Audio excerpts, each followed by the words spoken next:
Before we begin, if you like what you hear on the Tan and J-Man Show, don't forget to rate and review us on Apple Podcasts, and go ahead and click subscribe wherever you get your podcasts. We encourage you to interact with us and keep up to date with the Tan and J-Man Show on social media by liking our Facebook page and following us on Twitter and Instagram at Tan and J-Man Show. Now sit back, relax, and enjoy another episode of the Tan and J-Man Show with your hosts Tanner Lee and Josh the J-Man Munt. It's showtime! Episode 211 of the Tan and J-Man Show is on the air.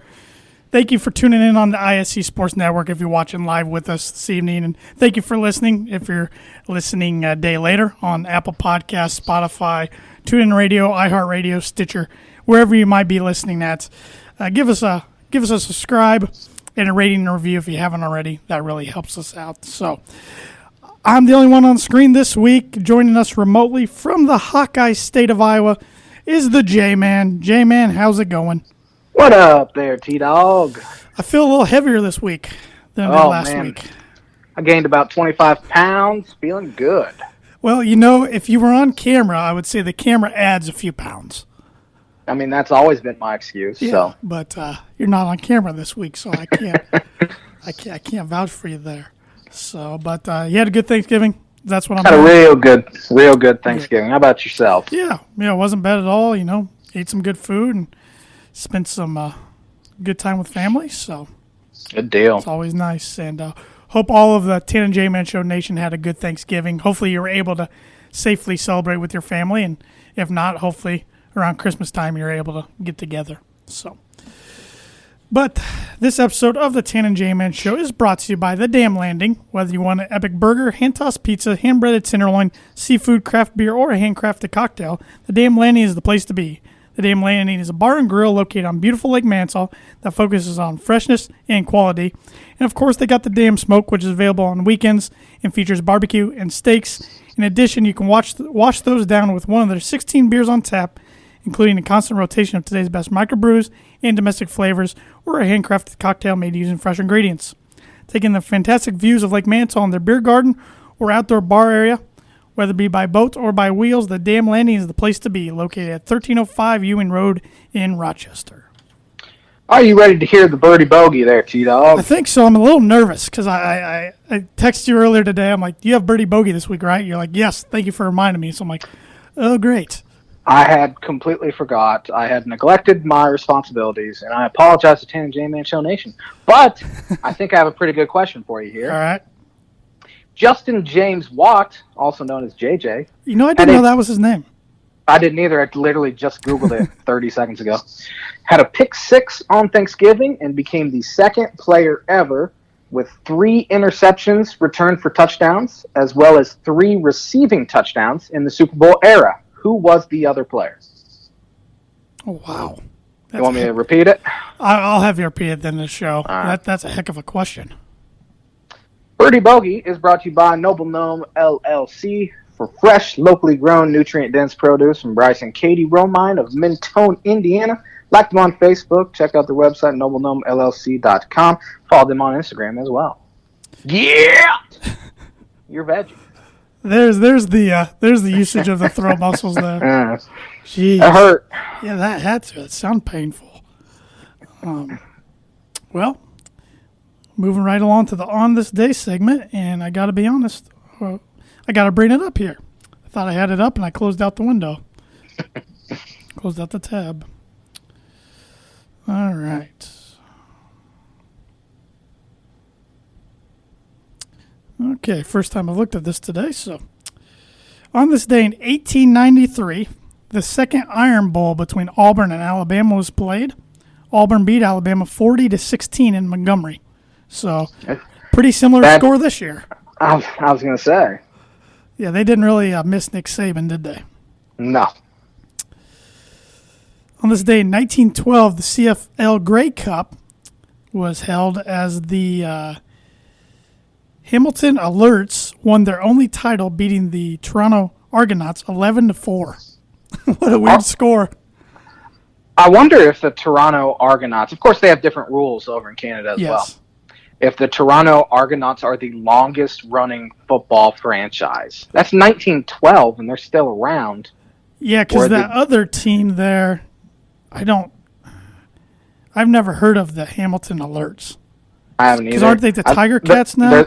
They're the Tiger Cats now. But, like, how long ago did, like, the Detroit Lions have their first game? That's a good question. I'm going to look it up. Well, on this day in 1924, the National Football League Championship, the Cleveland Bulldogs, who went 7-1-1, formerly Canton, won the first past-the-post title. What the heck does that mean? First past the post title. Sometimes this site, man, I don't get it. On this day, 1924, since we were talking about the Grey Cup, the Grey Cup was held, and the Hamilton Tigers took their fourth title, beating the Virginia Rough Riders 14-3. So the three oldest NFL franchises that I would think of were the Packers, Bears, and Lions, right? Yeah. The Packers were founded in 1919, the Bears 1920, and the Lions 1928. So I would assume the Toronto Argonauts are the longest professional running football franchise. That would make sense. That was 1912. Maybe football was invented in Canada. We just don't know about it.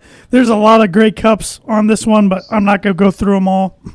But on this day, 1937, the third Heisman Trophy was awarded to Clint Frank, halfback at Yale. Old Clinty. He was a good one. I gotta say, never heard of him, but he must have been pretty good. On this day, 1948, baseball's Negro National League disbanded. On this day, 1952, Jackie Robinson charged the New York Yankees with racism. I think that was documented in the movie 42, I believe. Clint Frank, in 1937, had 157 carries for 667 yards and 11 touchdowns. Pretty solid season there by Clint. He finished fifth in the Heisman voting in 36, but there are literally no stats for him. He also threw it 105 times. Wow. He completed 28.6% of his passes. That's a dual threat there. On this day, 1954, can you tell me who won the 20th Heisman Trophy? 1954. No. Part of the Big Ten player. 1954. Yes. I'll even give you the position, fullback. 1954, fullback. No. Okay, it's Wisconsin's Alan Amici. I believe that's how you pronounce his last name. Ameche. Amici. Why would you even give me that? I don't know. You give me one sometimes. I have no idea, so it's a little bit of a payback. A lot of Grey Cups and Iron Bowls. On this day in 1959, the 1960 NFL Draft, that doesn't make sense. Billy Cannon from LSU was the first pick by the Los Angeles Rams. That does make sense because it's for the 1960 season. Oh, okay. Well, why wouldn't they just call them? Yeah, whatever. On this day in 1961, Billy Williams of the Cubs was voted NL Rookie of the Year. Sweet swinging Billy. On this day in 1976, who won the 42nd Heisman Trophy? You've heard of this guy. 1976. I'm going to go with old Archie Griffin. Good guess. Tony Dorsett, running back, Pittsburgh. If you would have given me the college, I probably would have got it. Yeah, that's why I didn't do that. When did Archie win back-to-back? It was right around that time. A little before then, maybe. Yeah. Let's see here. Mike Tyson's in the news for something not good. What? He's always in the news for something not good on this day. Yeah, I know. Over the weekend, though, he had a fight. Him and Roy George Jr. fought to a draw. Yeah, he's like a modern day Doc Ellis. He was a little high as he was fighting him. Yeah. I did not order that fight. No. When I saw the rules that there couldn't be a knockout, first cut, that the fight was going to be over, all these other rules, I'm like, this is dumb. Like, why would you watch it? Tyson can't knock somebody out? That's just dumb. Did you watch the Jake Paul Nate Robinson fight? I saw the highlights on Twitter. I think we were all hoping Nate Robinson would pummel that fella into submission, but unfortunately it didn't happen. Well, Jake Paul, after the fight, called out Conor McGregor, so he's not very bright. I was going to say, that won't end well for him. No. On this day in 1993, the NFL announced their 30th franchise in the addition of the Jacksonville Jaguars. The Carolina Panthers were probably not shortly after. Yeah, they're right behind them. Or before. Yep. On this day, 2015, NBA star Kobe Bryant of the Los Angeles Lakers announced his intention to retire at the end of the season. He was pretty good. He was a great one. And on this day last year, in the 83rd Iron Bowl, number 16 Auburn beat number 5 Alabama 48-45. Why do I not remember that? I didn't either. I do know that Malzahn has 3 wins against Saban. I think he's 3-5, and Saban's only lost to like 6 other total SEC games since he's been in Alabama or something like that. So something crazy. Who was in the playoff last year? We had LSU, Clemson. Was Ohio State in it? Ohio State and Clemson had that good game. Yeah, that's right. And LSU, was it Oklahoma? It was Oklahoma, yep. Jalen Hurts. Yep, Hurts. Forgot Alabama wasn't in it. Just so used to them being in it. Yep, they played Michigan last year in the Citrus Bowl. That's right. Yeah. That's right. And the On This Day segment is brought to you by Proforma Print House. If you're looking for a trustworthy, dependable resource for next trade show, company picnic, or sales meeting, Proforma Print House has over 50 years combined experience in promotional products and commercial print. They strive for fast and efficient response to all your print needs. You need to look no further. Let them be your one-source print and promotional company, and you can call them today at 574-210-3815. What you want to start with tonight there, Tandem Man? Well, I thought we'd go college football and then some NFL and then wrap up with some college basketball. I actually have a college football trivia question for you right now. Oh, I'm ready. That I want you to answer if it works here. Kyle Trask became the second SEC player since the conference formed in 1933 to record 8 consecutive games with 3 passing touchdowns. Who was the quarterback who did it also? Mr. Drew Lock. He was. I figured you would have seen that one. I did see that one. Unfortunately for Drew Lock, it is not translated. No, it has not. We'll get into talking Broncos in a little bit, but if I had not seen that one, I would have not guessed that because a lot of times I forget Missouri's still in the SEC to begin with. Yeah, that too. I would have guessed. I would have assumed Joe Burrow did it last year. Yeah, I mean he broke about every other record. Yeah. Yeah, good question. Good question. Did you watch any college football over the weekend? Watched quite a bit of college football on Saturday. Of course, I can't, and Friday for that matter. Watched the Iowa-Nebraska game, which was a good one. Scotty Frost had another crushing defeat, which I don't hate. Yeah. And then I watched Notre Dame come back against North Carolina. They're pretty dang good. Yeah, I think this is. I want to say this is the best Notre Dame team I've ever seen. That 2012 team was pretty good too. They were good. Ran into a buzzsaw of Alabama. Yeah, I think this Notre Dame team's better. Just for the fact that Notre Dame team won a bunch of close games. That's true. They're probably more like a 9-3 type of team that just had a lot of things go their way. And this Notre Dame team, besides the Clemson games, just pretty much blowing people out. So they're pretty good. It would have been interesting if we had a full season and Notre Dame had their regular schedule. Yeah. If they would have the same record as of right now, because they have played a couple tough opponents, but probably not as many as they would have normally. Yeah, of course they would have had the USC of the world, which I think they're so much better than USC anyway. Mm-hmm. Who else was on their schedule? They were supposed to play Wisconsin up in Lambeau. That would have been an interesting one, of course. Of course, Stanford, but Stanford. Actually, I haven't watched Pac-12 much at all. I don't think Stanford's very good this year. They've had so many games canceled that I don't even know who's playing in any given week. Yeah, I don't recall. I mean, they did have Clemson on the schedule originally anyways, and 5 of these ACC schools. And I was going to say they were probably going to play the Boston colleges and the Pitts of the world anyway. So, I wish they would play the U. That was the only other one I'd like be a to fun see one. them play. But my U. Your Hurricanes. Yeah. But speaking of the ACC, Florida State continues to make an embarrassment of themselves. I saw that they were supposed to play Duke this week, and that got switched to Miami playing Duke for some reason.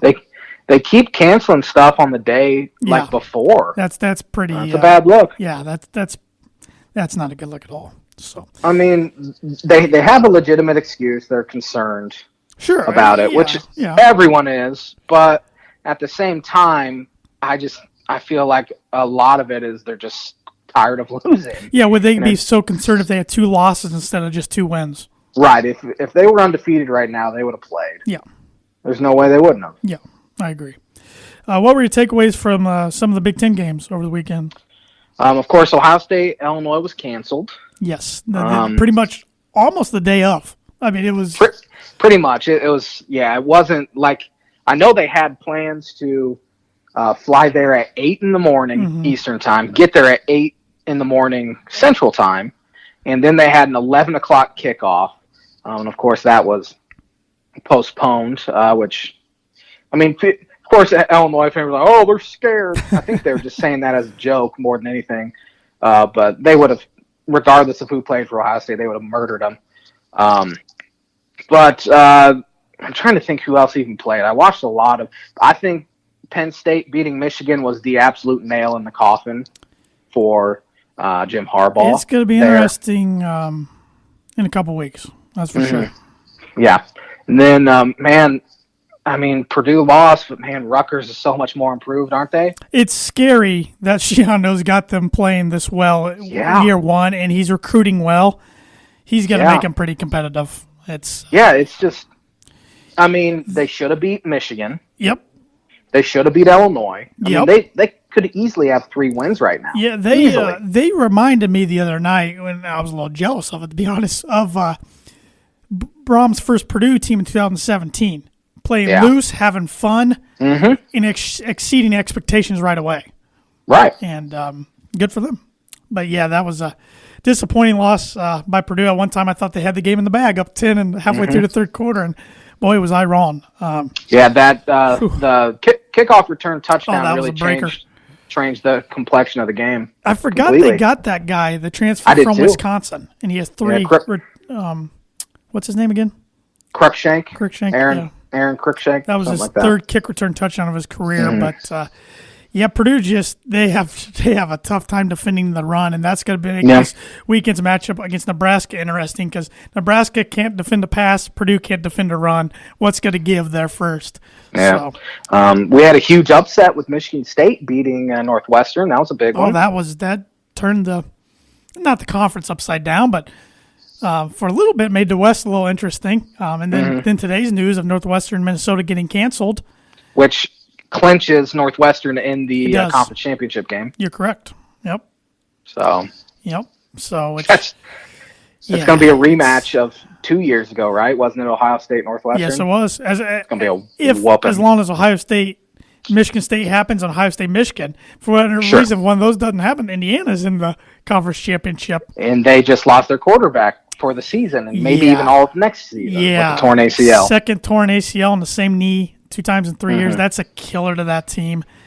And I feel bad for the kid. He's a good player. Yeah. I think Tuttle will play well enough, and their defense will play well enough as well to still keep them in games. But, of course, I mean, he's their starting quarterback, and he's played well this year. So it's tough news for him. Yeah, especially when you're going against probably the second-best defense in the conference in Wisconsin this weekend. So, but who knows where some of these teams' mindsets are anymore. Wisconsin can't play for anything. I mean, there's not too many teams that really can. That's the thing anymore. It's like, how do you get these guys up? I mean, Northwestern doesn't have anything to play for because they're out of the, of course, playoff combo now with that one loss, and they've clinched. Yep. Ohio State still has to keep winning, of course, but shouldn't be a problem because I think Indiana will lose this week. Nebraska and Purdue, I mean, both have had tough stretches here. Exactly. I mean, they're both – Purdue's 3-game skid. Nebraska, I don't know how – I mean, I know they've only won 1 game, but I don't know how many they've lost in a row. How do you get the guys up for this? I mean, it's getting tough. But and really, I think the most interesting game this week is actually Iowa-Illinois. Because Iowa's hot right now. They're hot. Illinois won 2 in a row. Yeah. And they're lucky they didn't have to face Ohio State. Yeah, very true. It's kind of interesting. I'm just keep saying to myself, 3 more weeks. Just get through these next 3 weeks, and then you can applaud that you somehow got through a weird short season. Because even though the Big Ten's had a lot of problems, they've only had to cancel. Today, I think it was the 7th game. So it's not as bad as it looks like in a whole. Yeah, I think the Pac-12's already changed more. Yeah, that's been or canceled more. And the SEC's canceled quite a bit. The SEC is also the only conference we've seen fire coaches. Vanderbilt fired Derek Mason after 7 seasons, which it was time. It was probably time last year too. Yeah. Let's go ahead and pick some Big Ten games, put some confident points on them. Only 6 games to pick from this week because Northwestern Minnesota, like we said, was canceled. Yep. Nebraska at Purdue, that's a noon game on the Big Ten Network. I think this is a coin flip game. I think it'll be high scoring. Nebraska's found ways to lose, as has kind of Purdue in the past few weeks. But I'm taking the Huskers. I'm taking Purdue for a point. I'm taking the Huskers for 2 confidence points. I can't pick Purdue. I did pick them last week. They let you down. That's why I'm never picking them again. I almost did reverse psychology and picked Nebraska, but I just can't do it. It's going to be an interesting game. Like you said, a coin flip, really. I could see it going either way. And every game Purdue's been in, it's been decided by 7 points. Every single one this year. It's getting a little annoying. But we'll see. Jeff Brom, through his Purdue career, has struggled to win close games. So. Yep. He's really, next year's going to be huge for him. 8-15 record since that upset night against Ohio State. Yep, not great. Nope. But his buyout's so big, I still think he's safe for the next 2 years. Yeah. I think. But next year is going to be a pivotal year for him, I think. Penn State at Rutgers, noon game there as well. I don't know why I did this, but I'm taking Penn State for 3. I'm taking Rutgers for 2. This is another one I had trouble. I went back and forth with this. I don't know. I kind of like the mojo Rutgers has got going on right now. They're playing well, but I think Penn State kind of got their stuff back as well, and just the fact they got one under the belt, maybe that'll settle them down a little bit. Yeah, it's definitely possible. Ohio State at Michigan State, another noon game. Hopefully it happens because I put 6 on Ohio State. I did as well. So at least it cancels it out. Yep. Maryland at Michigan, interesting one here.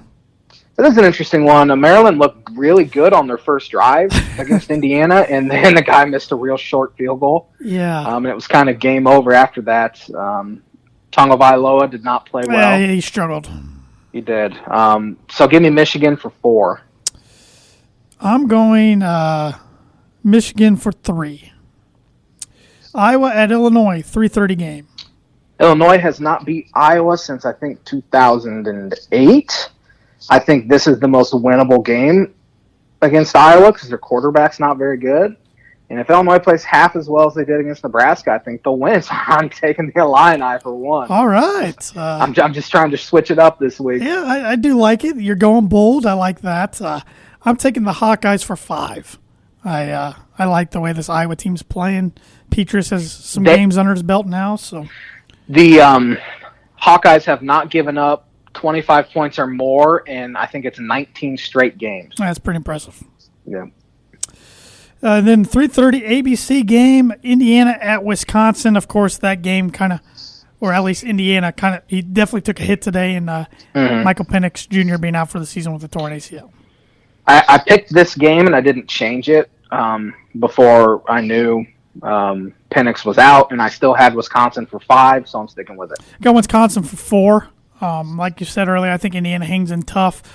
It'll just be interesting to see what mindset Wisconsin's in. They haven't played in a little while. But I don't know. Maybe these kids, they're getting close to the end of the season. Maybe it's not as hard to get them up as we think. I have no idea. I don't know. I'm not behind the closed doors in the locker room. Yeah, no one knows. So I want to pick some top 25 games. Let's do it. Let me get up on my phone here. Actually, let me get it up on my computer here. Should have been more prepared than this. But I'm not.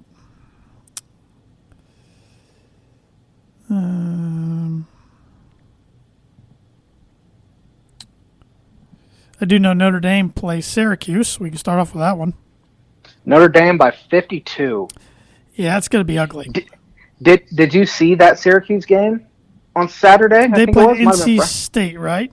Yes, I think it was NC State. I did not see it, but I don't remember. But they were driving late, and I don't remember what the score was. They might have been down 7. I know it was within being tied range if you scored a touchdown, or maybe even winning range. And the guy got sacked on 3rd down with about 10 seconds left. They scrambled to the line, and the guy spiked the ball on 4th down. Jeez. Oops. Got a little confused. Yeah, Syracuse is 1-9. Remember when Dino Babers was a hot commodity around the coaching circles? He was a hot commodity. Should have left when he had the chance. Yep, this is what he's done at every stop. When he was at Eastern Illinois, he played well with the talent he was given. He had to get his own guys, struggled. Same thing at Bowling Green. Had great time early without his players, got his own players, struggled. Now he's doing the same thing at Syracuse. He might get fired this year. Yeah, he might. It's going to be interesting in a couple of weeks, the coaching carousel to see. I do think there'll be some schools that in a regular year would fire their coach, but they're not going to this year. So we'll see. Sure. I got a good one here. Number 5, Texas A&M at number 22, Auburn. A&M coming off a win against LSU over the weekend. Give me the Aggies. I agree. Jimbo, he's really got them rolling. They still got an outside shot to get in the playoff. It's just a matter of time. Well, he needs to for that contract. So, yeah. Number 17, Texas. Remember when they said they're back? Well, maybe not so much. They're at 4-5 Kansas State. Kansas State, did they lose to Baylor this week? I do not remember. I watched a little bit of it. It was a close game. Give me Texas. Let's talk about Iowa State real quick. Iowa State went in there and won. If Michigan fires Harbaugh, Matt Campbell needs to be their first call. I've been saying that for a long time. You have been. He's a good program builder. I know he's got an interesting contract with Iowa State. I think it's a pretty big buyout. If I remember correctly, there's something in there that made some teams back away, which is interesting because Iowa State's just not a premier power in football. But he's done a great job. He's a great coach. I think if he's looking to move, the time to strike the iron is right now while it's hot. So, interesting game here. Number 21, Marshall, who's 7-0, hosts Rice. Rice only has a record of 1-2. So two conference foes. One's played 3 games, one's played 7. Give me Marshall. Yeah, pretty easily. Number 23, Oklahoma State travels to TCU. Oklahoma State ended up beating Texas Tech over on Saturday, I believe. They did, touchdown, high-scoring game. Give me the Cowboys. Yep, I like this Oklahoma State team. Give me them as well. Gary Peterson's an interesting one at TCU. For years now, they're just being right around 500 for the last 4 years, it seems like. And Patterson's had a little bit of misconduct rumors as well. Yes, he has. So, be interesting to see if anything ever comes about there. Number 6, Florida, 7-1 at 2-5 Tennessee. Huge fan of this Florida team. I think if they get into the playoff, they can make a little bit of noise. So give me the Gators. Problem is they're going to run up against Alabama in the SEC title game. Well, you know what? You got to beat them if you want to get in. You do. That's a good point. And this could be different than when they made it in 2014 and 15. Mm-hmm. I would say, speaking of Alabama, Mac Jones is the leader in the clubhouse for the Heisman at the moment. How about Kyle Trask? Kyle Trask played well, but everything I've read, it's all Mac Jones going to be it. So. Probably going to be one of those two. It's a weird year for the Heisman. It is. Almost feels like there needs to be an asterisk by it, but you could say that for about every sport right now for awards and titles. They're still playing the game of football. You're right. So you're right. You can't really fake it. You're right. 5-3 West Virginia at number 13 Iowa State, who's 7-2. Give me the Cyclones. I'm gonna. Even though I just talked about Matt Campbell, we've been agreeing too much. I'm gonna take the Mountaineers in this one. Number 15 Oregon, 3-1. Bad loss in the Civil War to Oregon State the other night. Big win for Oregon State. At 0-3 Cal. Oregon bounces back, I think, pretty heavily too. I agree. Massacre. Number 3 Clemson. Trevor Lawrence finally got back in action over the weekend. Played well. At 4-5 Virginia Tech. Clemson by a lot. Yes, the line's 22 on that one. I don't think Lawrence plays in the fourth quarter. Probably not. Number 1, Alabama at LSU. This was a classic last year, but LSU's 3-4 now. The line's 28.5. Favorite Crimson Tide. When's the last time LSU's been underdogs by 28.5? I don't remember. It's been a long time. If ever. Give me Bama, large. Yeah, that's 8 o'clock CBS primetime game, and I think Alabama. I think it's over by halftime.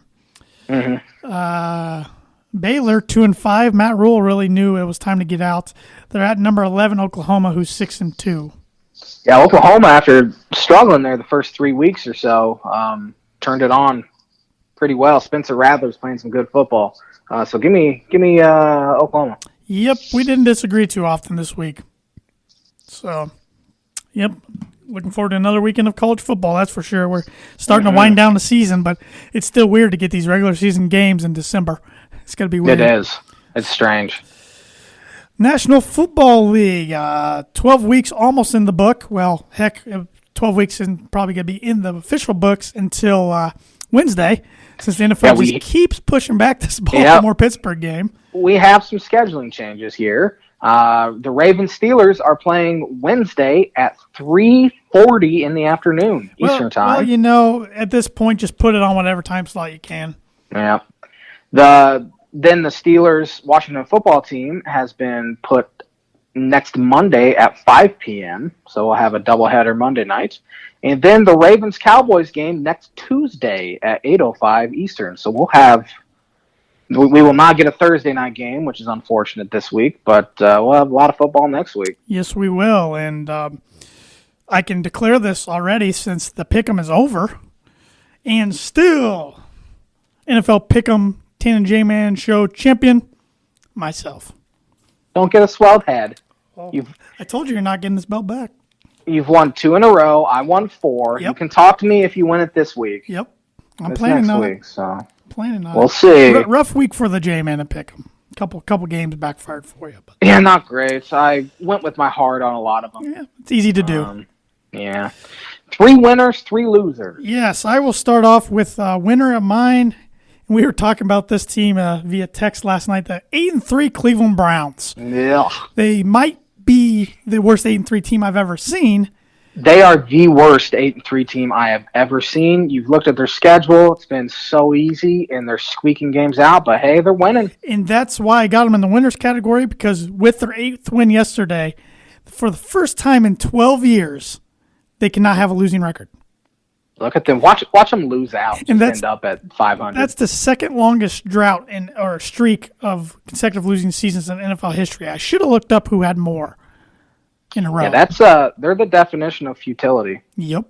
Who's one of your winners? The Tennessee Titans. Oh, yes. 45 points against a very good Colts defense. Derrick Henry in the first half had 140 yards. They wanted no part on that man. No part of him. Phillip Rivers didn't look great. That's a great win for Tennessee. Shifts the whole division their way. And, yeah, it shifts the whole playoff race in a sense as well. Mm-hmm. Another winner of mine, I hate to put them on here, but the New England Patriots, they're starting to kind of find their groove a little bit. I did not think they would beat the Arizona Cardinals. There was some controversy around that roughing the passer call. It was bad. But Bill's starting to get them playing well. I don't think it's going to matter. I still don't think they make the playoffs. But they're definitely not going to get a high draft pick. They did lose to Houston last week, though. That is true. I forgot about that. I don't know if their mojo's back. Yeah. Speaking of that other team, the Arizona Cardinals are one of my losers. And I put bad loss in New England. When have we ever said that? Never. Since the 90s, maybe. But another one of my winners, the Washington football team / the New York Giants. They are tied at 4-7 atop the NFC East. What a just garbage division. I'm fine with one of those two winning it over the other two possibilities. I was just about to say I would rather probably the football team get in, although I don't want to see Dan Snyder's ugly mug in there. I'd be happy for Ron Rivera, though, in the year that he's battled cancer and everything.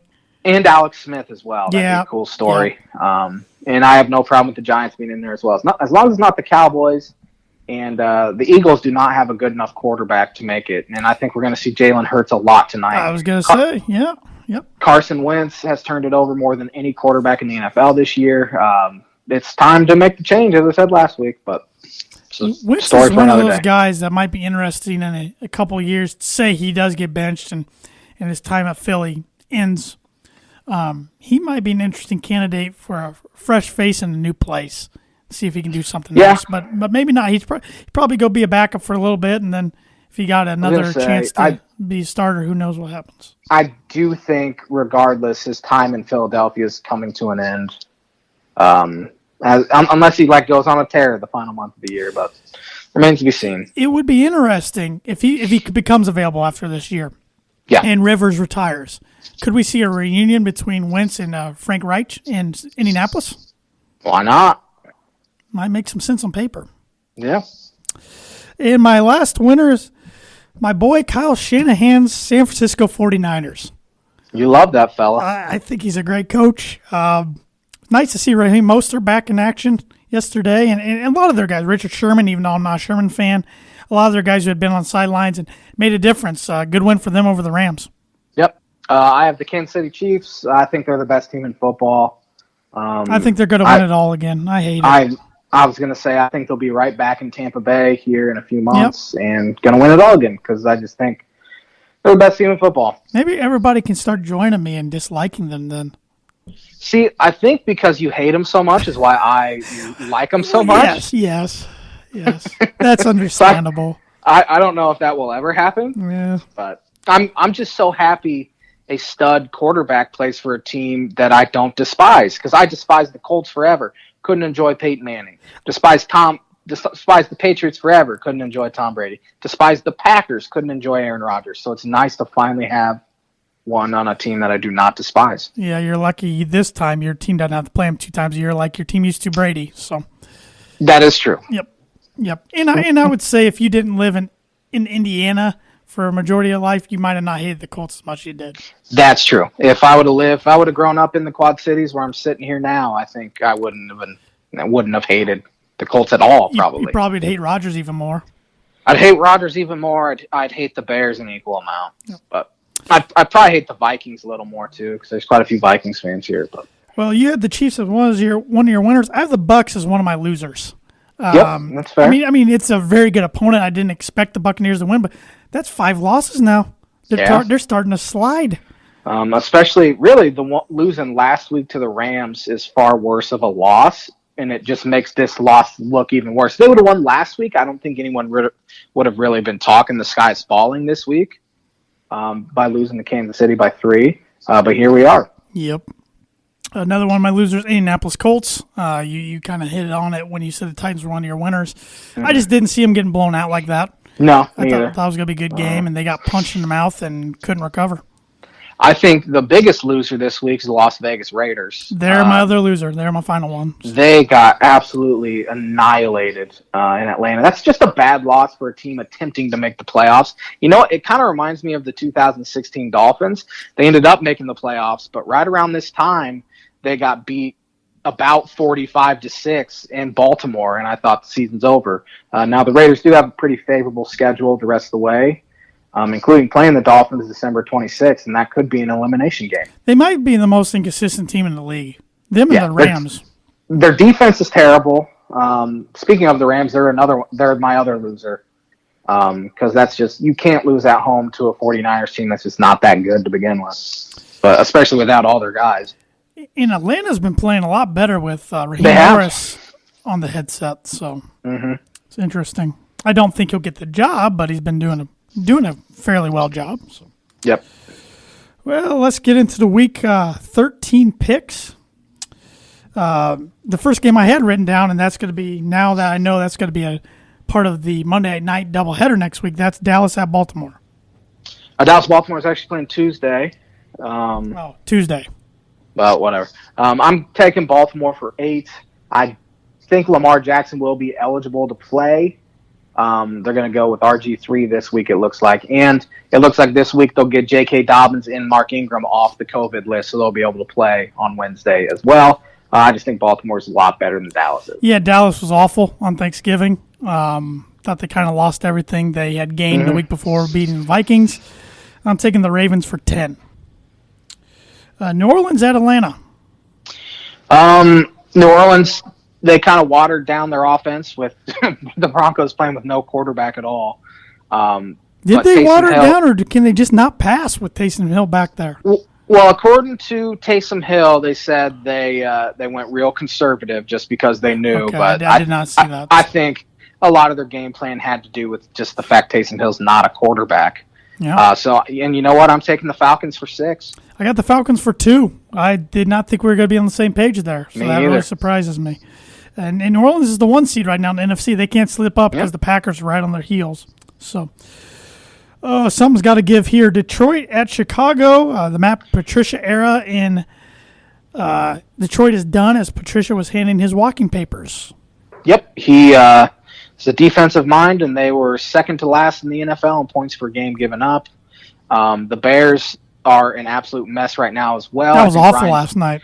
It was brutal. Mitch Trubisky's a bad quarterback. He's worse than Nick Foles. I understand. It was definitely time to go back to him just to see. They're both terrible. If he could spark them, but he's just bad. They need a complete teardown. Yeah, general manager needs to go. Coach needs to go. Yeah, Ryan Pace and Matt Nagy, I think both will be gone.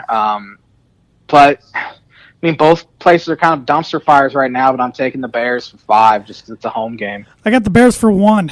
I just think I don't know where the Lions' mindset's going to be with the new coach. Maybe that gets them fired up and they play better. I don't know. Yeah, could. I think actually Detroit's better off right now without having that distraction of is this the week Patricia's fired, but the Bears have to hear about it all week. So yeah, and I really think Stafford's going to be in a new place next year. I do too. I think we've talked about it ad nauseum with Stafford and with Matt Ryan as well. Except the Falcons are starting to play better, so. I know this is what they do every year. They start off bad and then get hot. Yep. Cleveland at Tennessee, a pair of 3-loss teams here. Cleveland, as I've said, is worst 8-3 team ever. It's nice they actually get to play another good team. So give me the Titans for 9. Got the Titans for 5. Yeah, I just felt comfortable in that range. The Cincinnati Bengals at the Miami Dolphins. Tua Tagovailoa didn't play because of a thumb injury this week. It wouldn't have mattered.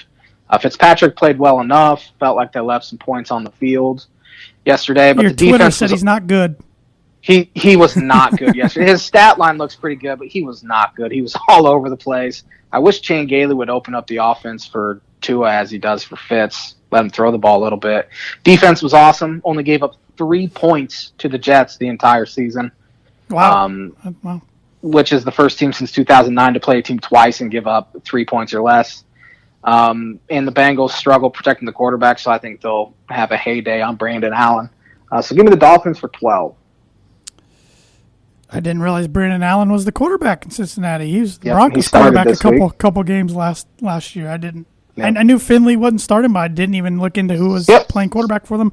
I got the Dolphins for 12 also. Jaguars at Vikings. Vikings needed to win yesterday to stay alive, and they got quite lucky late. Yes, they did. With a missed field goal at the end. Give me the Vikings for 10. Jacksonville's playing a lot of teams tough, though. They are, and it's interesting. They have a lot of money to spend. They're going to have a new GM coming in. Mm-hmm. They got a lot of draft picks. Yep. Probably new head coach as well. Yeah, should be. He got lucky last year. If they can hit on some draft picks, they could turn this thing around. It's going to take a little while, but they can turn it around. But I'm going to the Vikings for 9. Las Vegas Raiders at the New York Jets. It's an absolute trap game for the Raiders. Sure is. Of course, I thought that with the Dolphins this past week as well, and it ended up not being that way. But I think the Raiders do bounce back, and I have them for 7. Sam Darnold was garbage yesterday. All I heard about in the pregame shows, Darnold finally has his top 3 wide receivers, and he was just brutal. He's done. He's on his last few games as a Jet. Yep. He'll be somewhere else. That's honestly, I could see him in Indianapolis. I know earlier I said Wentz, but I could really see Darnold. I just don't see Darnold as a starter in the league. Yeah. Man, it's crazy, though, how these quarterbacks don't get the time they used to. I know. Just the way the league's it's turned 3 into. years. Yep, it's 3 years. You have guys burst onto the scene right away like Watson and Mahomes. And some don't even get 3 years like Josh Rosen. Right. So. They get 6 games. Wow. But I have the Raiders for 11. I just think they're too talented to lose to the Jets. So, the Washington football team at the Pittsburgh Steelers. Football team's playing well right now, winning a few games, but I just think Pittsburgh's so much better, and I have them for 15. I should have went higher on this game, and I didn't for some reason. I have Pittsburgh for 8. Indianapolis Colts at Houston Texans. Colts, as we said, coming off a loss we didn't see. I mean, most people saw a loss could happen, but not the way it happened. Houston's been playing better as well, and you know what? I'm taking the Texans for 1. This is our first disagreement of the week. I'm taking the Colts for 3. But it's really a coin flip game, I think. Mm-hmm. The Los Angeles Rams at the Arizona Cardinals. Should be a good one. Should be a really good one. Cardinals coming off 2 straight losses. And the Rams coming off a bad loss. But I'm taking Arizona for 3. I'm right there with you. I'm taking Cardinals for 4. I think if they don't get this done, I don't think they make the playoffs. Nope, I'm with you. The New York Football Giants at the Seattle Seahawks. Sounds like Daniel Jones is going to be out a while with a hamstring issue. Colt McCoy is their backup. But give me the Seahawks for 11, regardless of who would have played quarterback. I have the Seahawks for 13. Giants are kind of a feel-good story, but without Mr. Daniel Jones, I don't think they have enough to get it done. Philadelphia Eagles at the Green Bay Packers. Packers playing as well as anyone right now, and I have them winning this one for 14 points. Great minds think alike. I got the Packers for 14. Rodgers and the offense looks good. Defense looks good. They're tough, especially at home. And that is still a home field that has an advantage because of how brutally cold it is. Yep. So, give me the Packers. New England Patriots at the Los Angeles Chargers. Chargers hung in there pretty well with Buffalo yesterday. They do that with every team. Couldn't get it done. Patriots, not a believer in them. Cam Newton's been one of the worst starting quarterbacks, if not the worst starting quarterback in the NFL this year, besides Kendall Hinton. Come on. Man, that's not even fair. That was a low blow. I felt so bad for him, and people should not be ripping on him at all. And I have honestly, I haven't seen any sane person rip on him, which has been no, good. Because I felt so bad. Oh, me too. And the fact he was willing to step in like that just shows he's a good teammate. And that's what Vic Fangio and the teammates said after the game. I mean, everybody was congratulating him because he lived his dream. That was a dream come true for the guy. And he got knocked down hard a couple times by Cam Jordan, put him on his butt. And that second time, if I were him, I would have just laid down and just took my white towel and just waved up in the air like, I'm done. It's enough. Get me the cart. Yeah. Give me the Patriots for 2. I got the Patriots for 6. A little more confidence in them than you do, but it wouldn't shock me if the Chargers beat them. I can't believe this is still a Sunday night game, to be honest. Broncos' first Sunday night game since 2017. They'll be traveling to a house of horrors for them, an opponent of horrors for them, dating back to 2014, the Kansas City Chiefs. I think this one could get slightly ugly on national television. Yep. Give me the Chiefs for 16. There's only 15 games this week. Give me the Chiefs for 15. Yes, I got the Chiefs for 15. The Carolina's got a bye this week, and so does somebody else. So I screwed up all my picks then. I haven't been noticing. Because I have the Steelers for 15. Let me see. I had a 14-point game, 12, 11, 10. No. 1, 2, 3. I did not do a 4-point game. Whoops. Well, you can fix that and make we'll sure figure it out. You text me and I'll get it for the graphic next week. I'm not gonna right. not gonna screw you over there. But I have the Chiefs big too. Unfortunately, it does look like Purdue will have Purdue. Jeez, looks like Denver's gonna have their quarterback room back this week. What a crazy sequence of events. I've never went into a game just knowing my team's gonna lose 100%, like not even a chance until yesterday. I've done that so many times. That was a brutal feeling, but I watched every single minute of it. I thought about turning it off multiple times, just couldn't do it. At least they scored 3 points. They still have never been shut out at home, which is pretty crazy. 400 and some games. without a quarterback, they scored the same amount of points as the New York Jets did. Yeah. They were the first team since the '98 Chargers to throw more interceptions than completions. Ryan Leaf did that in '98, but our good buddy. But yeah, Kendall Hinton's one I'll look back and just chuckle on someday. But I'm not gonna say anything bad about him. That was pretty courageous to go out there. But bad look on the Broncos with the whole mask situation, and I'm still confused by the whole thing because some people are saying they had their masks on, took them down to eat and communicate for a little bit. And I don't know. But the NFL obviously thought they had some reason to do what they did. They should have had Blake Bortles at home and never at practice anyways, just in case this happened. But Buffalo Bills at San Francisco 49ers Monday Night Football. Give me the Bills for 13. I think it'll be a real close game, and a lot closer than I think it's going to be. I know. Big points on that one. I got the Bills for 7.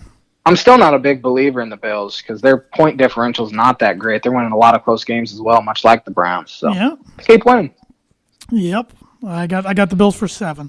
So we got about 9 minutes left. Let's talk some college hoops as we actually have a week under our belt, and it's been an interesting week too around the college landscape. A lot of programs getting hit by the COVID bug already. So it's been at least Friday and Saturday, really. It was kind of upset alert central. I mean, we saw number 4 Virginia lose to San Francisco. Number 8 Illinois got taken to the brink by Ohio, found a way to win. Going into that game, I didn't want to text our friend group because I thought I'd be way off after I said it. But I'm thinking, man, Illinois played 3 straight games in 3 straight days. They could be a little tired. Yeah. Well, I mean, so had Ohio. So they were kind of in the same. I did not know because it was a multi-team event, so there was 4 teams in it, and all 3 of them played each other. Okay. But I was nervous going in because Ohio was projected to finish second in the MAC.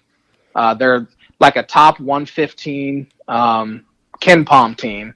So, like, they're a solid team. They have a really good player. And, man, Illinois got down 8. And I'm thinking, number 18 in the country is going to lose to freaking Ohio. But, I mean, Io took over, and that was a loss, or that was a win that would have been a 20-point loss, maybe even last year. But good teams found a way to win. I mean, Kentucky loses by 12 to Richmond at home yesterday. I don't know much about Richmond. I've read, though, that they're pretty dangerous. But yeah. And, of course, they have a ton of experience, too, which Kentucky never has. UCLA lost to San Diego State, who's usually pretty good, but then get taken to triple overtime by Pepperdine. UCLA was ranked. Trying to think who else. Duke only beat Coppin State by 10. Michigan was taken to overtime last night by Oakland, who got just whooped. Yeah, they lost by 51 points to Xavier. But I will say they had multiple guys out due to COVID who returned yesterday. Okay, that makes sense. And Purdue's got them tomorrow at 3 o'clock. 3 o'clock. Yeah, that's not fun. That's just weird. In the middle of the work week. Just weird. And then the Hoosiers looked. I don't know if you watched. No, I didn't watch any of it. I watched the entire thing. They looked really good from the start. Got up, I think, 21-7 or something like that. And really didn't look back, and they look like a solid defensive team. Their offense looked pretty good today as well. Providence did not look good though. I think Providence is predicted about middle of the pack, Big East team. Archie Miller fans will be happy to hear you say that. To be honest, I have not watched much college basketball outside of Purdue. I watched a little bit of Illinois, but really I can't talk on too many teams right now. I've seen a lot of box scores and stats, but I just haven't taken the time to watch too much yet. And number 3 Villanova got beat in overtime by Virginia Tech, so it was kind of upset city. Of course, Virginia Tech's nothing to scoff at. They're usually pretty good. Yep. But we have a new top 5 this week. Gonzaga number 1. 3 Big Ten teams in the top 5. Gonzaga number 1, Baylor number 2. Then you have Iowa, Wisconsin, Illinois. I would not say Illinois is the 5th best team in the country. I wouldn't say Wisconsin's a top 25 team, but here they are at 4th. Iowa's pretty dang good, but Baylor, Illinois. That's gonna be a fun matchup. Yeah, Wednesday night. Assuming that happens, it should happen, right? Yeah, it's going to happen. Sounds like Scott Drew will be back. They've played this weekend, but Baylor did beat Washington by 35. So Illinois is going to have to play better than they did against Ohio because Ohio gave them everything they wanted. Illinois played as bad as they possibly could have. Ohio played as well as they possibly could have, and Illinois still found a way to win. So hopefully that bodes well going forward. Yeah, maybe that's a blessing in disguise, and it's a I think it is. Yeah, I think of course, Underwood was happy they won. But just the fact, Illinois had won by 55 points or more the first two games, just the fact they got challenged a little bit, and they just had a little bit of adversity because they hadn't had any at all to this point. And really, you learn nothing from your team when you're winning by 60. No. So I think Underwood was pretty happy with that. Yeah. Boilermakers, the young Boilermakers are 1-1. Beat Liberty, who actually Liberty then the next night smoked, or not the next night, but the next night they beat Mississippi State. And then Liberty's they beat usually South pretty Carolina solid the other night. Yeah, they're pretty solid. And they played somebody else, too, lately. I don't know if they won that. But if so, they're the first mid-major to beat 3 Power 5 teams on the year. But Purdue played well that game, shot the ball really well, didn't shoot the ball well the next night against Clemson. Turned it over a bunch, which with the news of Jaden Ivey, geez. You about did it again. I want to call him Jalen. Jaden Ivey hurt his foot. It was reported today he's going to be out multiple weeks. So that's not good because they're already without Eric Hunter Jr., their starting point guard. So Ethan Morton's having to play 20-plus minutes, and he just is recovering from mono. So that's a tall task. And the Clemson pressure got all over Purdue's young guards, and they struggled handling it. But two young freshmen played really well down in Florida. That was Zach Edey, kind of made a name for himself down there. He is the largest human I have ever seen in my life. And he moves well. For how big he is. Yeah, he moves pretty good. I think Isaac Haas would pale in comparison. Yeah, he's to Zach Edey. It's incredible. This is his third full year playing basketball. He was a hockey player. Hopefully, Purdue found a diamond in the rough with him. I was going to say going to have his struggles, especially come Big Ten season. But so far, so good. It'll be interesting once teams kind of catch up to him and realize how to stop him. Yep. He's got to respond, but he looked good early. It's hard to stop 7-4 sometimes. It is. And then Brandon Newman, redshirt freshman from Valparaiso, looked really good over the weekend. But they got to get better play from guys like Travion Williams has to play better. Aaron Wheeler's got to play better. Some of those veteran juniors, even Sasha Stavanovich, they have to play better because these young guys can't do it by themselves. Right. So it's going to be a growing pain season.